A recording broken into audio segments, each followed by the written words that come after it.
আসসালামু আলাইকুম, সবাই কেমন আছেন? আশা করি ভালো আছেন। আমি আলহামদুলিল্লাহ ভালো আছি। বিসমিল্লাহ বলে নতুন একটা ভিডিও নিয়ে চলে আসলাম। তো আজকে আমি শুটকি রান্না করতেছি।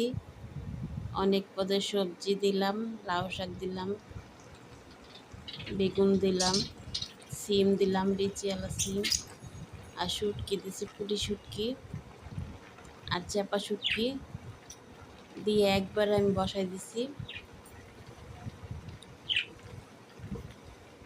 একবারে বসাই দিছি। এখন একটু নাড়াচাড়া দিয়ে উল্টায় পাল্টায় দিতেছি। শুটকি তরকারিটা কিন্তু অনেক মজা লাগে। আমার কাছে তো খুবই পছন্দ শুটকি তরকারিটা।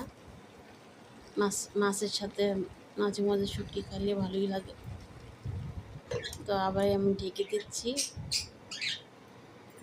কিছুক্ষণ পরে পরে নাড়া দিতে হবে।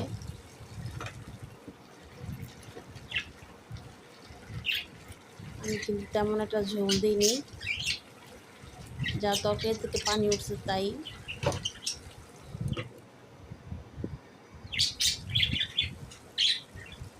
আবার একটু ঢাকনা খুলে দেখলাম তরকারিটা প্রায় হয়ে গেছে। আমি বেশি করে ধনিয়া পাতা দিয়ে দিলাম।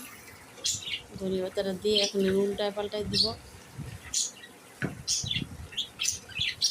শুটকিগুলো সব গলে গেছে, এই জন্য আরও বেশি মজা লাগবে। মাঝে মধ্যে একটু শুটকি খাবেন, ভালোই লাগবে দেখবেন। মাছ মাংস তো প্রতিদিন ভালো লাগে না, তাই শুটকিটা খেলে একটু মুখে স্বাদ বাড়ে। ঝাল ঝাল করে আমি শুটকিটা রান্না করতেছি।